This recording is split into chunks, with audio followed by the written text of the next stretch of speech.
Muy buenos días a todos una vez más. Vamos a comenzar nuestro tiempo en la palabra. El día de hoy comenzamos el capítulo número 3 de Mateo, de este libro tan interesante y de tanta bendición. Y vamos a entrar de lleno al capítulo 3 en los primeros 7 versículos que veremos el día de hoy acerca de este hombre que nos muestra la Escritura. Leemos, si se puede poner un título, le hemos puesto como título El Heraldo del Rey, del Señor, perdón. Y el día de hoy voy a comenzar leyendo el capítulo 3, versículo del 1 al 7. Así que si usted trae su Biblia, acompáñeme y vamos a leer lo que dice Mateo 3, del 1 al 7. Después lo iremos desglosando poco a poco. Dice: en aquellos días vino Juan el Bautista predicando en el desierto de Judea y diciendo: arrepentíos, porque el reino de los cielos se ha acercado. Pues este es aquel de quien habló el profeta Isaías cuando dijo: voz del que clama en el desierto, preparad el camino del Señor, enderezad sus sendas. Y Juan estaba vestido de pelo de camello y tenía un cinto de cuero alrededor de sus lomos, y su comida era langostas y miel silvestre. Y salía a él Jerusalén y toda Judea y toda la provincia de alrededor del Jordán, y eran bautizados por él en el Jordán, confesando sus pecados. Y el versículo 7 dice: al ver él que muchos de los fariseos y de los saduceos venían a su bautismo, les decía: generación de víboras, ¿quién os enseñó a huir de la ira venidera? Este hombre del quien comenzamos el día de hoy a hablar, que es Juan el Bautista, es considerado, de acuerdo a la palabra de Dios, de acuerdo a las mismas palabras de Jesús, como uno de los hombres más grandes que ha existido. Y como introducción quisiera que reflexionáramos en este punto. ¿Quién determina la grandeza de un hombre? ¿O qué determina la grandeza de un hombre? ¿Será su apellido, su dinero, su educación, su carácter? Porque si en esos términos y en esos estándares, si me permite, vamos a basar la grandeza de un hombre, entonces creo que debemos considerar que nuestro Señor Jesucristo, de acuerdo a los estándares para definir si un hombre es grande, creo que no aplicaría a ese término. Porque si recordamos, Jesús no era grande porque, de acuerdo a esos términos, porque nació en una familia normal. Su padre, por lo menos adoptivo, era carpintero, no tenía dinero. De hecho, la Biblia dice que él dijo en una ocasión que las zorras tenían guaridas y las aves del cielo nidos, pero que él, el Hijo del Hombre, no tenía dónde recostar la cabeza. Él no tenía una educación formal como tal y como tanto importa a los hombres. Él nunca fundó una escuela o construyó un edificio, nunca comenzó una organización, muy por el contrario, murió crucificado como un criminal en la cruz. Así que para que alguien sea llamado grande, de acuerdo a los estándares de Dios, creo que deben ser estándares diferentes a lo que el mundo dice. Pero existe ese relato de Juan el Bautista acerca de lo que él decía, de cómo él vestía y de cómo es considerado, porque este hombre es considerado más grande que Moisés, que Abraham, que Isaac, que Jacob, que José, incluso más grande que David o Salomón, Isaías, Jeremías, Ezequiel, Daniel, el que usted quiera nombrar, mayor que Elías o Eliseo. Este hombre es considerado el hombre que más grande que jamás haya vivido hasta su tiempo. Y él también nació de una familia común. Su padre era sacerdote, sí, pero recuerdan que la semana pasada vimos que había como por así decirlo, equipos de sacerdotes. Había 24 y solamente servían cierto tiempo en el templo, no servían constantemente. Así que solamente ministraban un par de semanas cada año. El resto era gente ordinaria, el resto del tiempo. Así que Juan el Bautista, aunque era hijo de un sacerdote, era una persona que no tenía dinero. Es más, leímos que, y ahorita lo vamos a ver con más detalle, venía del desierto. Vivía en el desierto, su educación no era tan formal. Sin embargo, Mateo 3 nos lo presenta como un hombre grande. Y ahorita vamos a ver en palabras de Jesús lo que Él dice acerca de Juan el Bautista. Así que, si me permite, déjeme poner un poquito el contexto, el escenario. Mateo sigue presentando a Jesús como el Rey. Esa es su intención en todo el libro, no lo olvide. En el capítulo 1 vimos que Mateo presenta a Jesús como Rey en virtud de su nacimiento. ¿Recuerdan que estuvimos estudiando? Y luego en el capítulo 2 viene otra vez a presentarnos al Rey en virtud de las circunstancias que rodean su nacimiento. Vienen los magos de lejos. Aprendimos que esos magos, no sabemos sus nombres ni sabemos si eran 3, pero aprendimos varias cosas muy interesantes de los magos. Aprendimos que reconocen a Jesús como el Rey de los judíos, le adoran. Vimos que Herodes lo odia y que eso también es un reconocimiento de que él era el rey porque amenazaba su propio trono. Aprendimos que la Escritura nos dice y nos habla de ciertos cumplimientos, de ciertas profecías acerca del Rey, y vimos en detalle cómo se cumplieron cuando Jesús nace. Y ahora aprendemos que Mateo está presentando a Jesús como Rey a través del capítulo 1, capítulo 2, y cuando comienza el capítulo 3 sigue en ese enfoque. Y el enfoque de Mateo es que Jesús es el Rey porque ahora ha enviado un heraldo delante de él. Ese heraldo es en la antigüedad una persona que se encargaba de ir al pueblo a donde habría de llegar el rey y anunciaba: ¡hey! Pongan atención, va a venir el rey a la ciudad. Es más, no solamente se encargaba de ir y anunciar que vendría el rey, sino se encargaba de que el camino por donde habría de pasar el rey fuese un camino que estuviera preparado, allanado para el rey, porque en ese entonces, bueno, las carreteras eran pues no son como las de ahorita. Además había muchos peligros y lo que menos querían es que el rey sufriera algún accidente o se retrasara porque alguien no puso atención a algún detalle. Entonces vemos cómo Mateo sigue presentándonos a Jesús como el Rey al ver que este hombre es el heraldo del Rey. Este hombre que viene anunciando y preparando el camino, y estas funciones las vemos muy marcadas en los primeros 3 versículos de Mateo capítulo 3. Si me permite, le quiero llevar una vez más ahí. Dice: en aquellos días vino Juan el Bautista predicando en el desierto de Judea y diciendo: arrepentíos porque el reino de los cielos se ha acercado.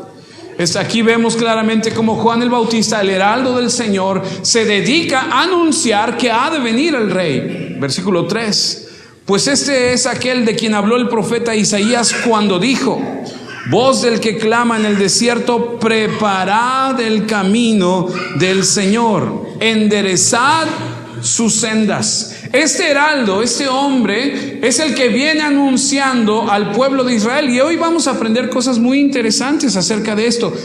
Yo sé que la gran mayoría de nosotros hemos leído Mateo 3 y sé que lo hemos visto y lo hemos escuchado, pero creo que si nos detenemos a darnos cuenta de la riqueza que hay en esta porción de la Escritura, va a bendecir nuestras vidas como cualquier otra porción de la Escritura.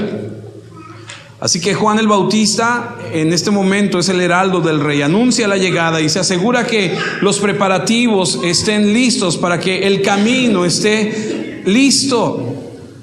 En este caso él está anunciando que el Rey de Reyes viene y le está pidiendo a la gente que prepare el camino, pero no le está diciendo salgamos a la carretera y quitemos las piedras. Lo que le está diciendo a la gente es: prepara el camino de tu corazón para cuando llegue el Rey de Reyes pueda entrar y habitar en tu corazón.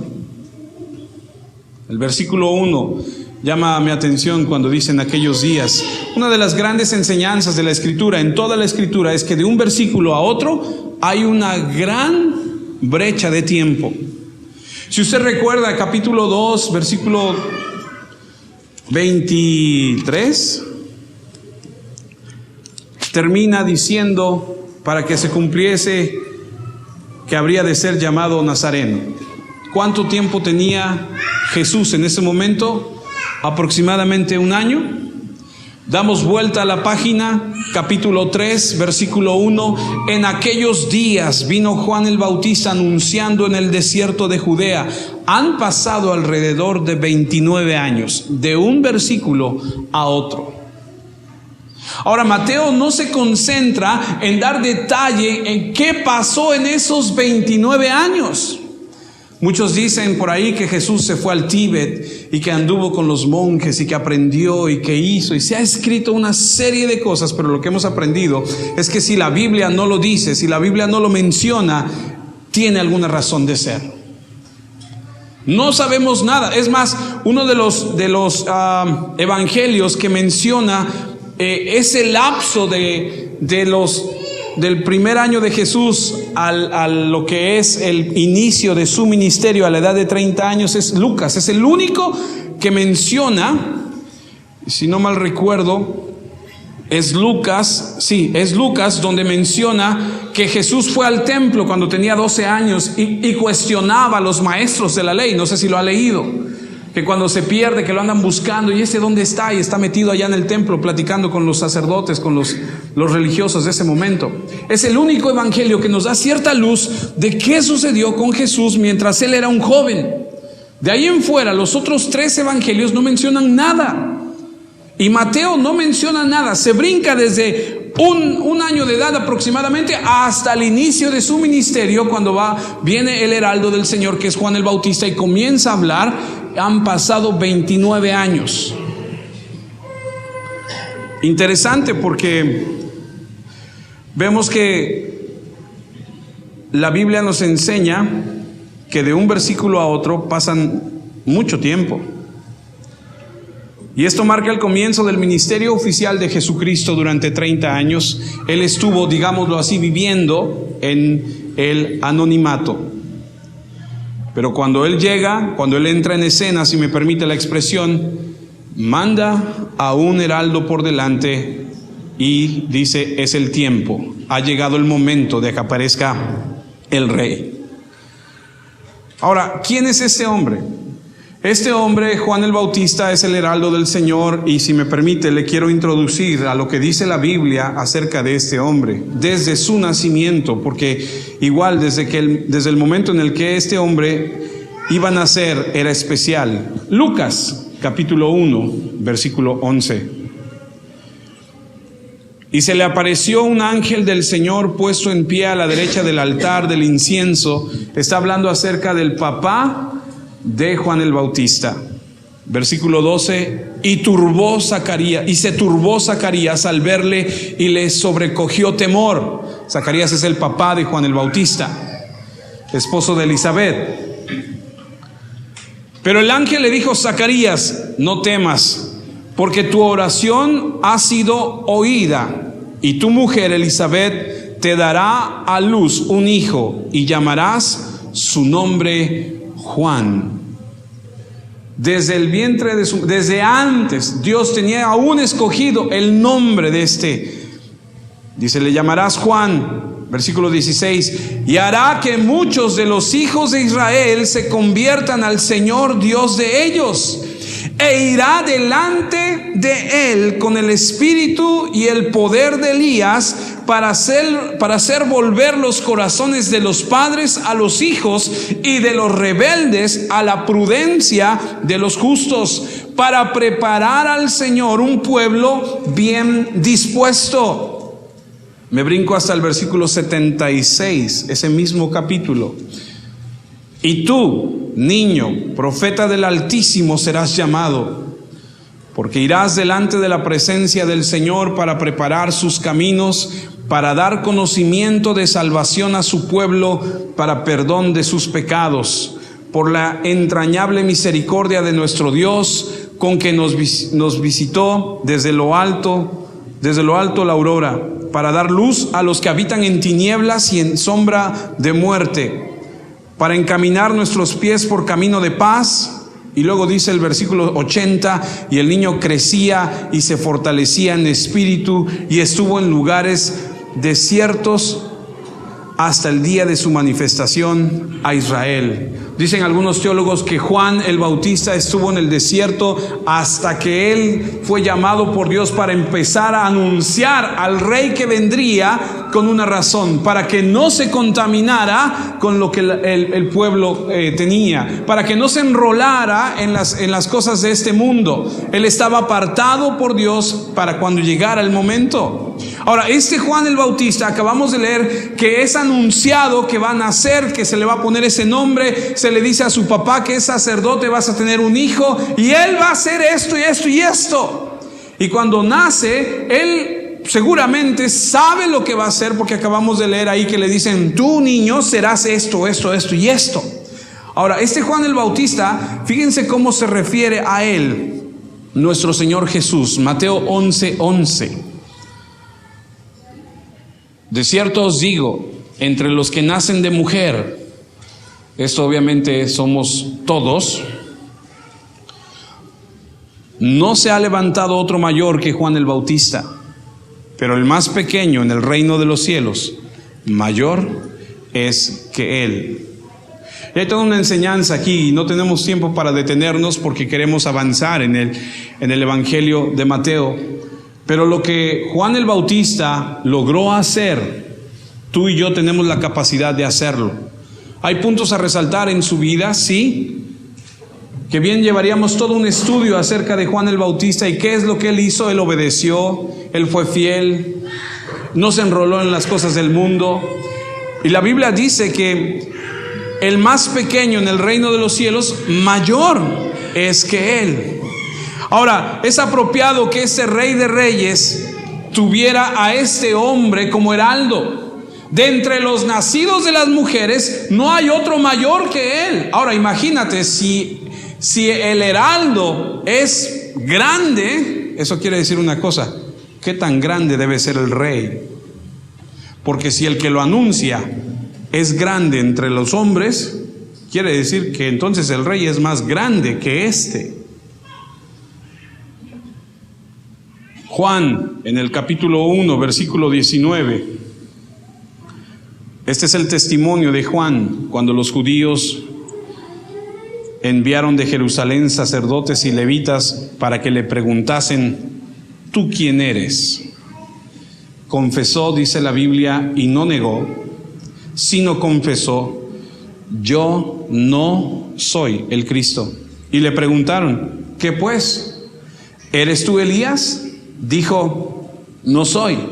¿Eres tú el profeta? Y respondió: no. Le dijeron: pues ¿quién eres?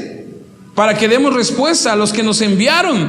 ¿Qué dices de ti mismo? Y miren lo que contestó. Dijo: yo soy la voz de uno que clama en el desierto: enderezad el camino del Señor, como dijo el profeta Isaías. Él sabía quién era, para qué había nacido. Tenía claro en su vida cuál era su propósito. Juan el Bautista sabía que habría de ser el heraldo del Señor, el que anunciaría que el Señor venía. No había duda. Seguramente sus padres le habían inculcado, le habían dicho lo que había sucedido.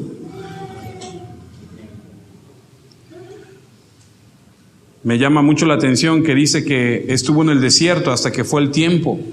Como les decía, muchos dicen que el Señor lo llevó al desierto para que no se contaminara con los demás, apartado. Ahora, algo que vamos a resaltar esta mañana es que el pueblo judío sabía que vendría el rey. Ojalá me pueda usted entender por un segundo. Quisiera yo que nos remontáramos a la Escritura en el punto donde el pueblo de Israel sabe que son elegidos por Dios. El pueblo de Israel sabe que ellos son los elegidos de Dios y ellos tienen en su corazón plantada la semilla de que son especiales porque son hijos de Abraham. Y sienten, en mexicano, que son la última Coca-Cola del desierto, si usted me puede entender. Se sienten, decía mi abuelita, los muy, ¿ok? Ellos saben que vendría un rey. Saben y están esperando que se anuncie la llegada del Mesías. Y es interesante cómo es que cuando aparece este heraldo, ellos sabían, porque estudian la Escritura, porque los judíos le enseñan a sus hijos la Escritura, sabían que habría de venir, antes de que llegara el rey, aquel que habría de anunciarle. Es por eso que ellos pensaban que era el profeta Elías. De hecho, no sé si usted sepa, pero en cada ceremonia que los judíos llevan a cabo de lo que es la Pascua, hay una copa en la mesa. No sé si usted recuerda, hemos hablado un poquito acerca de esta enseñanza. Dentro de lo que es la Pascua, los judíos ponen ciertas copas y hay una copa que nadie toca porque dicen, esa copa es para el profeta Elías, que ha de venir a anunciar al Mesías. En cada ceremonia de circuncisión de un niño de 8 días de nacido, en las mesas siempre va a haber una silla vacía, como tradición, porque dicen, ese es el lugar que ha de ocupar el profeta Elías, que ha de ser el que nos anuncie cuando venga el Mesías. Y ellos siguen esperando que primero se levante Elías y que les anuncie, ahí viene el Mesías. Por eso le preguntaron, ¿acaso eres tú, Elías? Ahora, ahora Juan no era realmente Elías, pero él era el cumplimiento de que Elías vendría. Él era el Elías del Nuevo Testamento. Mire cómo termina el Antiguo Testamento. Malaquías capítulo 4, versículos 5 y 6. Así termina el Antiguo Testamento. Y no pierda de vista que cuando estas palabras terminan, pasan 400 años de silencio. Dios no habla otra vez al pueblo. El pueblo está acostumbrado a que un profeta y luego otro profeta y luego otra palabra de Dios se levante y les diga esto sí, esto no, vamos para acá. Están acostumbrados, pero desde esta palabra ha habido 400 años de silencio. Malaquías 4:5, he aquí yo os envío el profeta Elías antes que venga el día de Jehová grande y terrible. Él hará volver el corazón de los padres hacia los hijos y el corazón de los hijos hacia los padres, no sea que yo venga y hiera la tierra con maldición. En otras palabras, el profeta Malaquías dijo en el Antiguo Testamento, y termina con eso, que el siguiente hombre en entrar en escena sería ¿quién? Elías, el cual va a preparar la venida del Señor. Ahora, ¿era Juan el Bautista el Elías que se había dicho que habría de venir? Lucas 1:17 dice, lo acabamos de leer hace un segundo, tal vez no lo captó. Lucas 1:17 dice, e irá delante de él con el espíritu y el poder de Elías. Y si Malaquías dice que ha de venir este Elías a anunciar la venida del Señor, una vez más vemos y aprendemos que Mateo enfatiza y recalca, Jesucristo es el Señor, Jesucristo es el Rey. E irá delante de él con el espíritu y el poder de Elías para hacer volver los corazones de los padres a los hijos y de los rebeldes a la prudencia de los justos, para preparar al Señor un pueblo bien dispuesto. En otras palabras, al Elías que se refiere no es otro que Juan el Bautista. Miren lo que dice Mateo 17:10. Entonces sus discípulos le preguntaron a Jesús diciendo, ¿por qué pues dicen los escribas que es necesario que Elías venga primero? Y respondiendo Jesús les dijo, a la verdad, Elías viene primero y restaurará todas las cosas. Mas os digo que Elías ya, ¿cómo dice? Ya vino y no le conocieron, sino que hicieron con él todo lo que quisieron. Así también el Hijo del Hombre padecerá de ellos. Entonces los discípulos comprendieron que les estaba hablando de Juan el Bautista. Juan el Bautista es aquel que habría de venir a anunciar el día del Señor, el heraldo. Él no era Elías, no.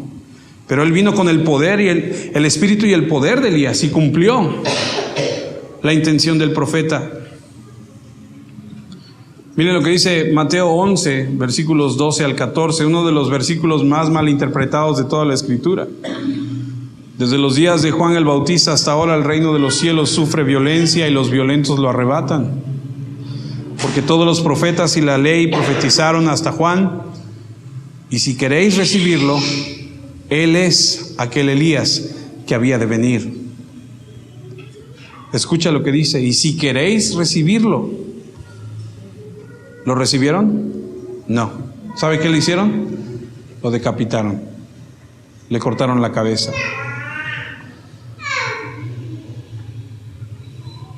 Detuvieron la profecía. Por eso es que Apocalipsis 11 dice que va a venir. Hay 2 testigos que van a venir, y uno de esos 2 testigos dicen que es el Elías, que ha de venir a anunciar otra vez: ahí viene el Señor. Usted, para aquellos que han leído un poco más la Escritura, ¿se acuerdan que Elías es arrebatado por el Señor? Se lo lleva el Señor, lo levanta. ¿Ha muerto? No. Y la Biblia dice que está establecido para todo hombre que muera una vez y luego el juicio. Dice la Escritura que Elías es levantado por carros de fuego y es llevado a la presencia de Dios. Y a este Elías más bien a este que fungía con el espíritu y el poder de Elías, que era Juan el Bautista, y vino y anunció, le dijeron no, y le cortaron la cabeza. Y entonces en Apocalipsis 11 va a venir otro Elías. No sabemos si es el Elías del que hablamos, aquel que fue arrebatado, o va a ser otro como Juan el Bautista que represente a Elías para anunciar que ha de venir otra vez el Señor. Espero no estarlos haciendo bolas. Como dijeran los chamacos, capichi. Ok.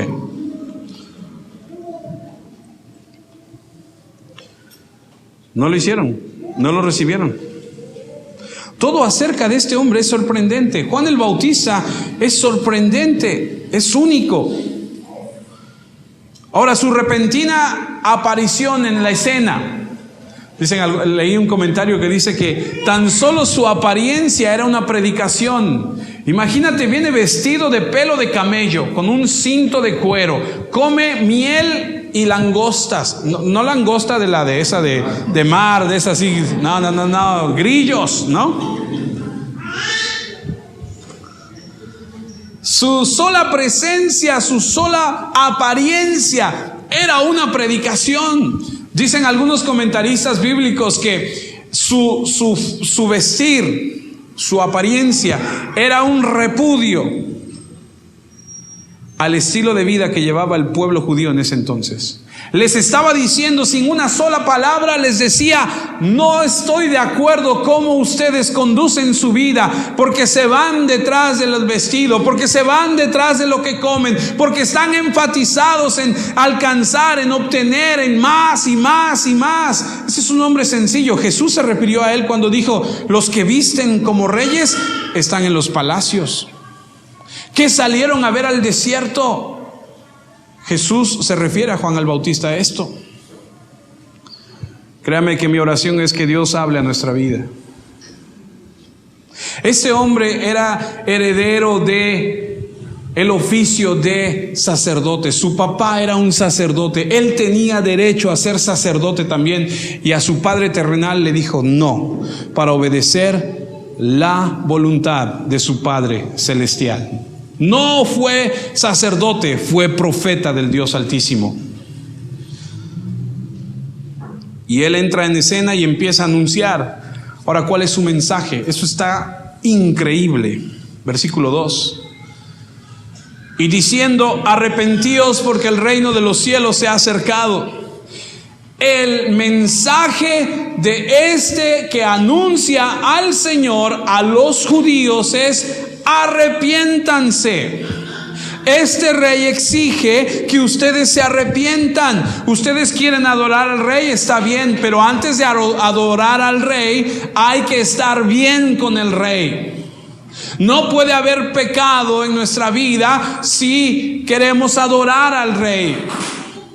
Y él está diciéndole al pueblo de Israel: ustedes simplemente no pueden aceptar al rey y comenzar a adorarlo si antes no se deshacen del pecado que hay en su vida. Mismas palabras de Jesús, Mateo 4, versículo 17. Desde entonces comenzó Jesús a predicar y a decir: arrepentíos, porque el reino de los cielos se ha acercado. Mismo sermón, mismas palabras. Metanio, palabra, la raíz de arrepentirse. Arrepentirse no es llorar.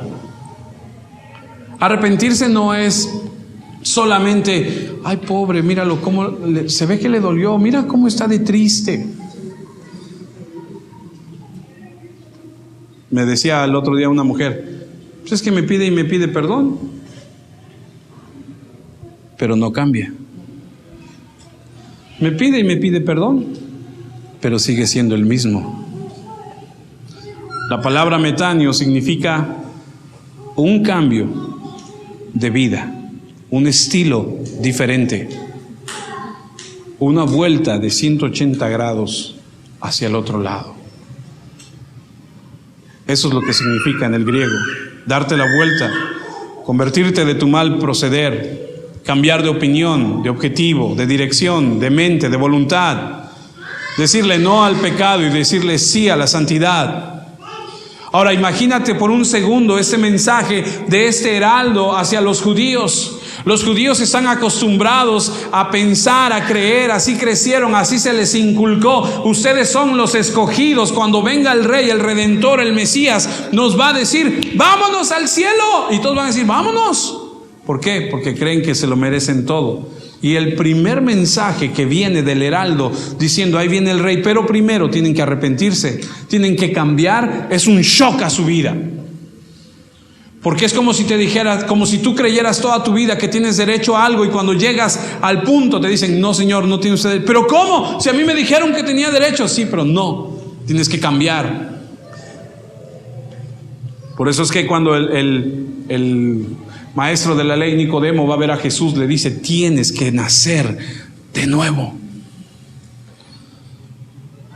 Ahora, los judíos, los fariseos, todos los religiosos de ese momento tenían por costumbre, tenían por tradición llevar a cabo muchas obras, y ellos basaban su certeza, su seguridad en las obras que ellos hacían. Y lo que Juan el Bautista está diciéndoles es que necesitan cambiar, dejar el pecado y aceptar la santidad, una conversión que afecta su mente, su voluntad, sus emociones, una transformación radical en el corazón, en la mente, una conversión completa. Ahora, actualmente hay mucha gente que piensa y que dice: ¿acaso de veras tenemos que cambiar y arrepentirnos para que Dios nos acepte? Sí. Sí. Si no te arrepientes, si tú no pides perdón a Dios, pero no se trata, escuche, no se trata de perdóname y perdóname y perdóname. Se trata de perdóname, me arrepiento y cambio mi manera de ser y de vivir. A menos que haya un cambio profundo y significativo en nuestra vida, es que podremos entrar al reino de los cielos. No le puedo mentir, no le puedo decir otra cosa, se lo tengo que decir. Si usted no cambia, si usted no se arrepiente, si usted no está bien delante de Dios, dice la Biblia, no lo digo yo, la Biblia dice que se irá al infierno. Y el heraldo del Señor viene a decirle a los judíos: tienen que cambiar. Y ellos dicen: ¿cómo? Pues somos hijos de Abraham. ¿Cómo? A ver, ¿cómo? Como que estás equivocado, porque le estás hablando a los escogidos del Señor. Por Abraham tenemos por padre. ¿Y qué les dice? El Señor puede levantar de las piedras, de entre las piedras el Señor puede levantar hijos de Abraham. O sea, eso no. El título, el que tú tengas una herencia, se los he mencionado muchas veces. Nuestros hijos están muy equivocados si creen que porque nosotros somos sus padres y buscamos al Señor, ellos tienen pase directo. Me decía uno de mis tíos hace tiempo atrás: no, tú como eres pastor, yo estoy bien delante de Dios. Yo le decía: equivocado estás, viejo. Equivocado estás. Esto fue un shock para ellos, porque la creencia judía que predominaba en la mente de ellos es que eran salvos, descendientes de Abraham, elegidos de Dios. Es por eso que más adelante, y eso si Dios permite lo veremos la próxima semana, dice: haced frutos de arrepentimiento. Y eso, amados, eso está fuerte, porque les dice: ¿quién les ha enseñado a huir víboras? Y parece que le encanta el título porque lo repite varias veces, y el Señor Jesús les vuelve a decir también lo mismo.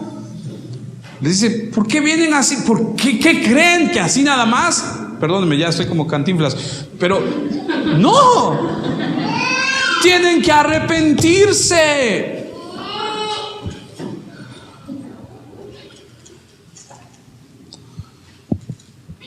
Ahora imagínate el shock de que debió haber sido. 400 años ha habido de silencio, y lo primero que viene, cuando dicen: ahí viene el rey, y ellos dicen: ahí viene, les dicen: cambien, arrepiéntanse, están mal. ¿Cómo si ya hasta las maletas tenemos listos para irnos? No, Señor, nadie se va si no se arrepiente y no cambian. Algo estaba mal, y el silencio, cuando fue roto, fueron palabras no de alegría, no mensaje de paz, sino un mensaje de ira ardiente y de juicio venidero. Por eso el versículo 11 del capítulo 3 de Mateo lee lo siguiente. Dice: yo a la verdad os bautizo en agua para arrepentimiento, pero el que viene tras de mí, cuyo calzado yo no soy digno de llevar, es más poderoso que yo. Él os bautizará en el Espíritu Santo y fuego, y su aventador está en su mano. Su abanico va a atizar el fuego. Dice: está en su mano, y limpiará su era y recogerá su trigo en el granero, y quemará la paja en fuego que nunca se apagará. Eso es lo que viene anunciando. O te arrepientes y cambias tu forma, o aquel que viene detrás de mí te va a aventar al fuego. Es impactante. Pues no es de extrañar que entonces tomaron a Juan el Bautista y le cortaron la cabeza, lo decapitaron. Las buenas noticias que ellos esperaban no fueron como ellos creían. Por eso se los he dicho varias veces: el evangelio, amada familia, no es como nos lo han vendido, no es como nos los han presentado. El evangelio del Señor realmente es una confrontación a tu vida, de decirte: estás equivocado, estás mal, cambia, arrepiéntete, deja de hacer las cosas que estás haciendo mal, que tú sabes que estás mal, y busca al Señor.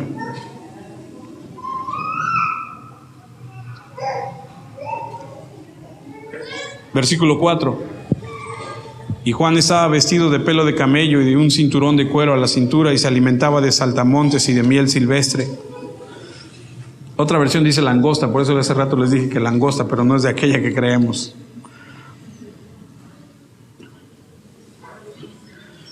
Versículo 5. Y salían a él Jerusalén y toda Judea y toda la provincia de alrededor del Jordán, y eran bautizados por él en el Jordán, confesando sus pecados. ¿Cuál fue la respuesta a la predicación de este hombre? Un impacto tremendo. Los judíos tenían... Esto es muy interesante porque dice aquí lo que acabamos de leer, que eran bautizados por él en el Jordán, confesando sus pecados. Y la cultura judía nos enseña que los judíos tenían una serie de rituales de lavamiento. Se lavaban las manos, los pies, se lavaban la cabeza. Los fariseos incluso iban al extremo de cuando salían al mercado, cuando regresaban del mercado, se bañaban, porque dicen: ¿qué tal si toqué a alguien impuro? ¿Qué tal si alguien me tocó por atrás y estoy impuro y estoy sucio? Y se bañaban. Y los judíos tenían una serie de rituales de lavamiento, lo cual es totalmente diferente a esto. Los judíos no se bautizaban. Escuche lo que le voy a decir. Los judíos sabían que aquel seguidor del judaísmo que quería entrar a esta religión, tenían que bautizarse, pero solamente se bautizaban los que estaban fuera de ese grupo. Y cuando Juan el Bautista llega y les dice, se tienen que bautizar, es como decirles, tienen que dar un paso atrás a sus creencias y luego volver a entrar. Y eso para ellos fue un shock. Esto para ellos era algo así como que, entonces no somos lo que creemos que somos. Entonces no somos como se nos ha enseñado. Ellos creían que por ser hijos de Abraham, ellos serían salvos. Los que hemos estudiado Romanos, aprendimos hace algunos meses atrás que incluso tienen una creencia que Abraham está en la entrada de la puerta del infierno, viendo a aquellos que van entrando al infierno y dicen, este no, este es judío, este para atrás, estos sí, estos son mexicanos, estos no, ese para atrás. Es lo que creen los judíos, que Abraham está en la puerta del infierno diciendo quién sí, quién no.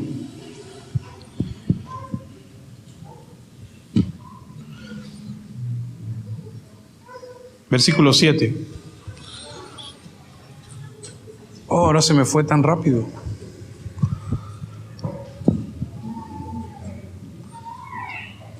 Al ver él que muchos de los fariseos y de los saduceos venían a su bautismo, les decía, generación de víboras, ¿quién os enseñó a huir de la ira venidera? Todavía tengo 2, 3 cosas que decir.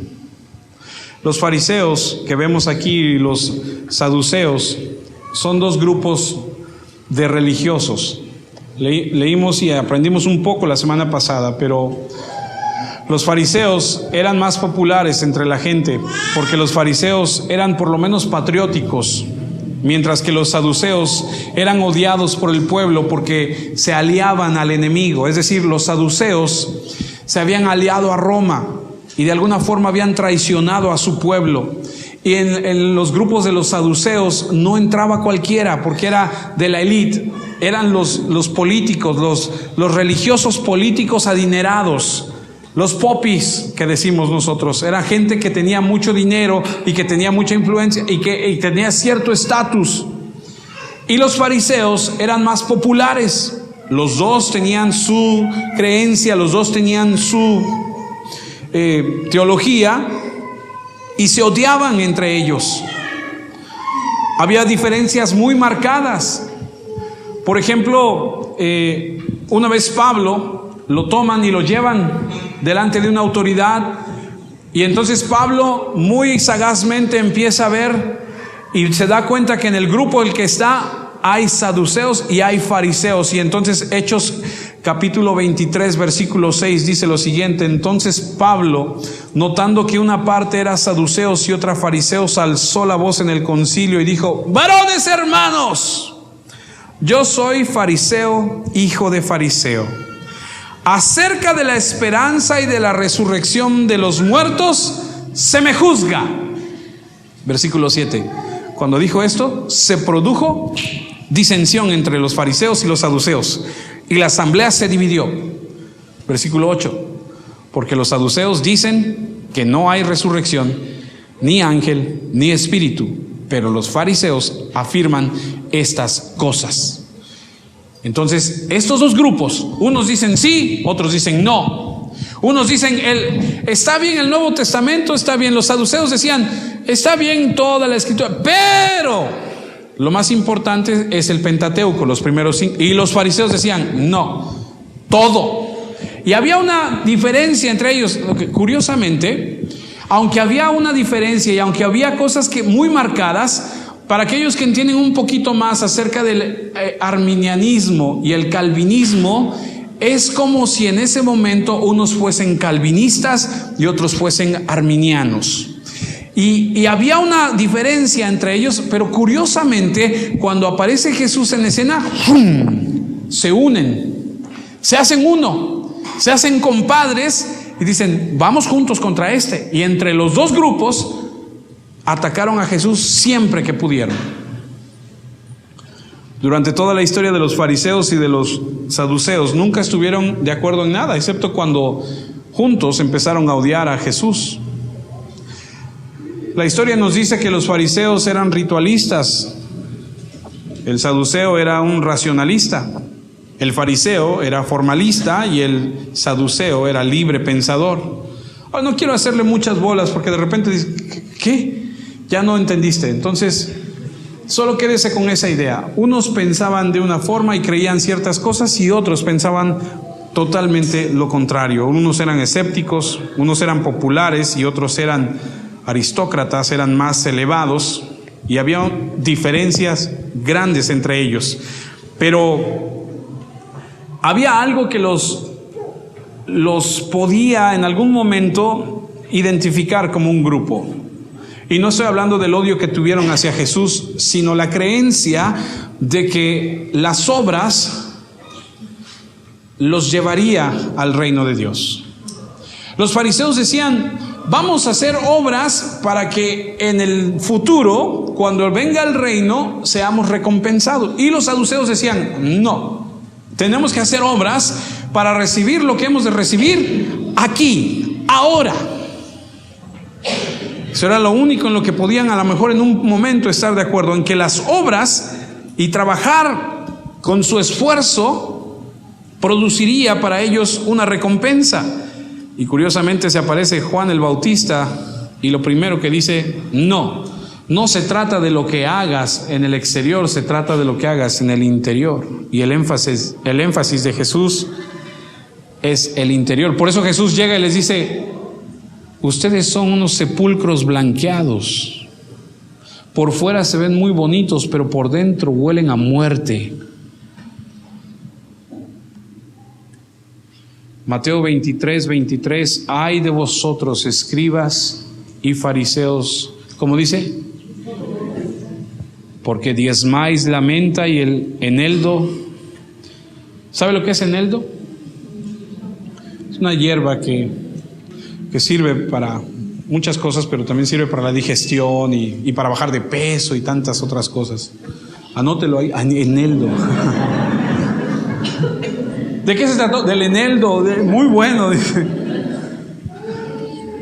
La menta y el eneldo y el comino, y dejáis lo más importante de la ley, la justicia, la misericordia y la fe. Esto era necesario hacer sin dejar de hacer aquello. O sea, decían, no, pues ya di mi diezmo, no, pues ya di no. Amados, a nuestro Dios, al Dios de la Biblia, usted y yo no lo podemos acomodar a nuestra conveniencia, perdóneme. Pero usted no puede acomodar al Señor a como usted crea, a como usted piense, a como usted sienta. El Dios de la Biblia hay que obedecerle como Él es y honrar su palabra tal y como es. Y si el Señor dice es, y si Él dice no, es no. No, con Dios no hay tintes grises, con Dios es blanco y negro y se acabó. Pero muchos queremos, no. Mateo 16:6, Jesús lanza una advertencia y dice, mirad y guardaos de la levadura de los fariseos y de los saduceos. No caigas en eso. Tengan cuidado con su falsedad, con su maldad. Y hoy tenemos tantos fariseos y tantos saduceos, tantos ritualistas. Es que hay que hacer esto y esto para que se haga la voluntad de Dios. Y hay tantos racionalistas, tantos que quieren acomodar la verdad de Dios a su conveniencia. Que Dios nos libre y nos ayude. Los ritualistas son legalistas, personas que nos dicen que si no hacemos ciertas ceremonias no estaremos bien. Y los racionalistas son liberales y son los que dicen, bueno, pues si tú lo sientes, yo creo que sí, ¿no?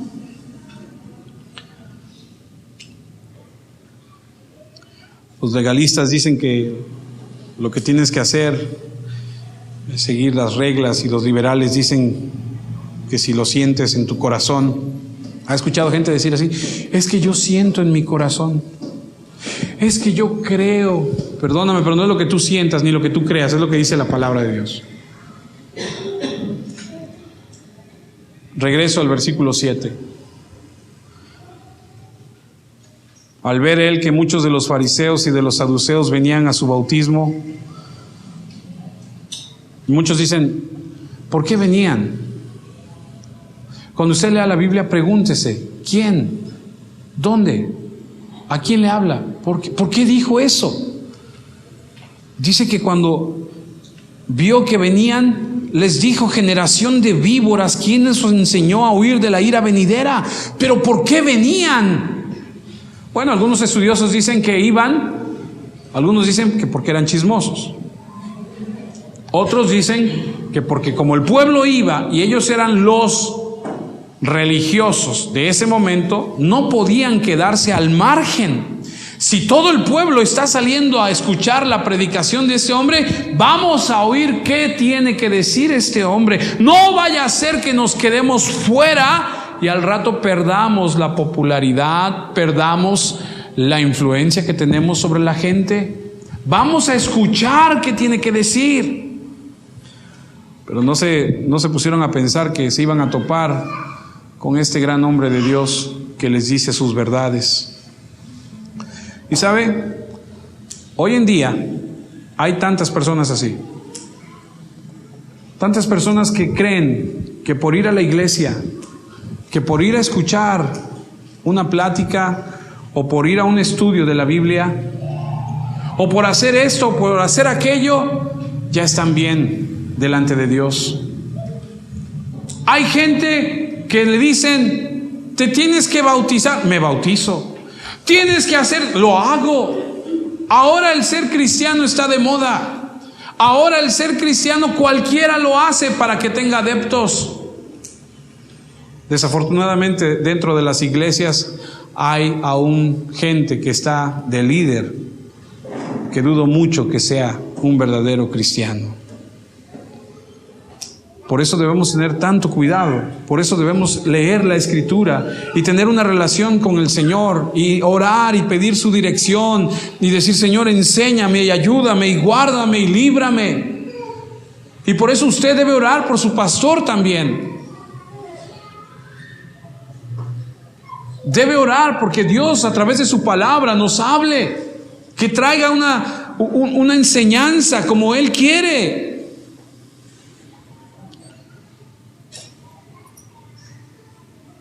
Me acuerdo mucho de una ocasión que estábamos en un desayuno de hombres, que llegó un político y estuvo con nosotros ahí. ¿Tú te acuerdas quién era? Y le dijeron, le queremos obsequiar un tiempo con Dios. Y él dijo, ay, gracias. ¿Y cuánto vale? X cantidad. Yo pago todos, regálenle a todos. Y todos dijeron, wow, qué cristiano, oh, wow. Dice Juan el Bautista, generación de víboras, ¿quién les enseñó a huir? Y la próxima semana, si Dios nos permite, vamos a ver, hagan frutos de arrepentimiento. El que alguien te diga yo soy cristiano no te garantiza absolutamente nada. Por sus frutos los conoceréis.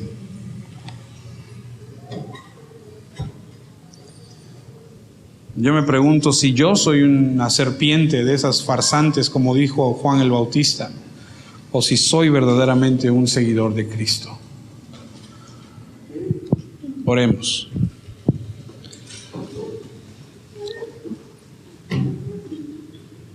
Padre, en esta tarde queremos agradecerte tu palabra. Nos acercamos al trono de tu gracia con el temor, Señor, de haber escuchado tu palabra, Señor, de haber meditado en ella.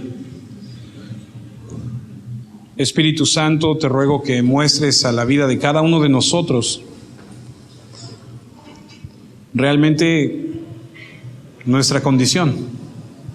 El ser expuestos a tu palabra, Señor, nos lleva a meditar, a pensar, a reflexionar. ¿Qué relación tenemos realmente contigo? Perdónanos, Señor, porque seguramente te hemos fallado, hemos pecado, somos carne, somos débiles, pero no queremos vivir en una condición constante de pecado. Queremos, Señor, abrazar tu verdad. Y como dice Juan el Bautista, arrepiéntanse. Y queremos realmente tomar esta palabra para nuestra vida el día de hoy y reflexionar en si somos o creemos que somos, Señor, hijos tuyos realmente, Padre. Líbranos de la levadura de los fariseos, de los saduceos, Señor. Líbranos de creer, de caer, de pensar, de engañarnos a nosotros, Señor, mismos. De que pensemos que somos y no somos realmente. Ayúdanos a meditar en tu palabra.